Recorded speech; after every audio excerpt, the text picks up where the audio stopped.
Special 7 ડેઝમાં આપનું સ્વાગત છે. ઓપરેશન સિંદૂર બાદ વિંગ કમાન્ડર વિજય કર્ણિકનું નિવેદન. ઓપરેશન સિંદૂર કાબિલે તારીફ છે.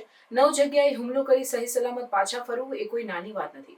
આતંકીઓને મારવા અને નાગરિકોને નુકસાન ન થાય એ જ તો આપણા જવાનોની ખૂબી છે. ભારતીય પાયલટ જવાનો દુનિયામાં વખણાય છે. ये एयर स्ट्राइक बहुत प्रिसिशन एयर स्ट्राइक हुआ है। 9 जगह पर हमला करना, वो भी बराबर वो आतंकवादी को ही सिर्फ मारना और किसको दूसरे को नुकसान नहीं पड़ाना, ये हमारी एयरफोर्स की ट्रेनिंग और जो हमारे पास जहाज़ है उसकी बहुत खासियत है।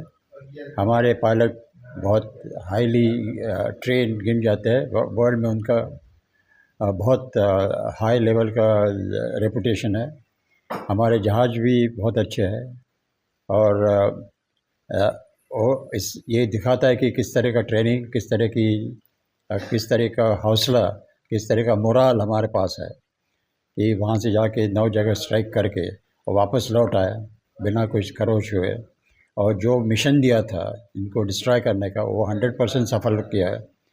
तो मैं कहता हूँ कि ये बहुत काबिल तारीफ़ है और पूरे देश को गर्व होना चाहिए हमारे फ़ौज पर, एयरफोर्स पर, और पूरे देश ने हम उन पर पूरा भरोसा रखना चाहिए कि कुछ भी हो जाएगा तो ये अपनी जान देंगे मगर देश को बचाएंगे, हमारे जनता को बचाएंगे। ये क्या क्या काम कर रहे हैं, क्योंकि ये जो स्ट्राइक हमारे लोग 26 लोग मारे गए उसका ही बदला ले रहे हैं। तो उन्होंने अपनी ये सब लोग अपनी ये जान की बिना परवाह किए वो स्ट्राइक कर रहे हैं। यही हमारी ट्रेनिंग यही है और ये हम सब भारतवासियों ने ये फ़ौज को हर वक्त सलाम करना चाहिए और भरोसा रखना चाहिए, गवर्नमेंट पे भरोसा रखना चाहिए कि जो भी गवर्नमेंट करेगा उसमें हज़ारों तरह के लोगों ने कमेंट किए थे कि क्या कर रहे हैं, लेट कर रहे हैं, फलाना कर रहे हैं, जो जिनको कुछ पता नहीं वॉर का, जिन्होंने कभी वॉर नहीं देखी है, वॉर के बारे में सीखे नहीं है, ऐसे लोग बहकाने की कोशिश करते हैं। लोग ऐसे झांसे में नहीं आना चाहिए। पूरा भरोसा हमारे गवर्नमेंट और इस पर रखना चाहिए। और जो फेक न्यूज़ चल रही है उसको ये यदि आप में दिमाग थोड़ा भी होगा तो आपको समझना चाहिए कि कौन सी न्यूज़ फेक है और कौन सी ये। सबसे इम्पोर्टेंट चीज़ ये है कि भरोसा रखो गवर्नमेंट पे, भरोसा रखो फ़ौज पे, वो सब ठीक करिए। आपको तो जाना नहीं लड़ाई के लिए, आपको सिर्फ कमेंट ही करना है, ऐसा मत करिए।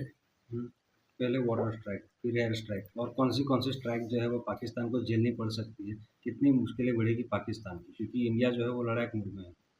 यदि पाकिस्तान अभी कुछ ऐसी कार्रवाई करते कि जिसमें पूरा वॉर छिड़ जाए तो फिर तो पाकिस्तान को बहुत बुरा वक्त आएगा, बहुत बुरी, ये समझदार, बहुत क्या कहते हैं उसको, उसका उनका बहुत उनके ऊपर बुरा असर होगा।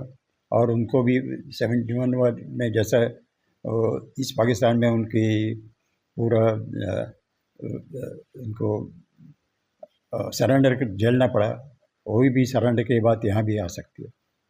अभी न्यूज़ मिल रही है कि लाहौर है, कराची, वहाँ पे कटोकटी जैसी स्थिति हो गई है, चारों तरफ भागदौड़ मच गई है। तो अब आगे अगर वॉर चलता है तो इंडिया के साथ और कौन से देश है जो इस लड़ाई में जुड़ेंगे और क्यों? अभी तो वॉर चालू नहीं हुई मगर पहले से ही सब, जो अमेरिका है, यूरोपियन नेशंस है, रशिया है और इज़राइल है, ये बड़े बड़े जो पावर है वो सब पहले से हमारे साथ खड़े हैं। जैसा कि पहलगाम हो गया उसके साथ वो सब खड़े हैं। वो कहते हैं कि जो भी आप कार्रवाई करोगे हम आपके साथ हैं। तो अभी कुछ है ये करने की ज़रूरत नहीं है कि कौन से आएंगे। अभी ये देखना है कि पाकिस्तान के साथ कौन आता है, तो उससे पता चल जाएगा कि वो भी हम पाकिस्तान के साथ जो आएंगे वो भी हमारे दुश्मन ही रहेंगे।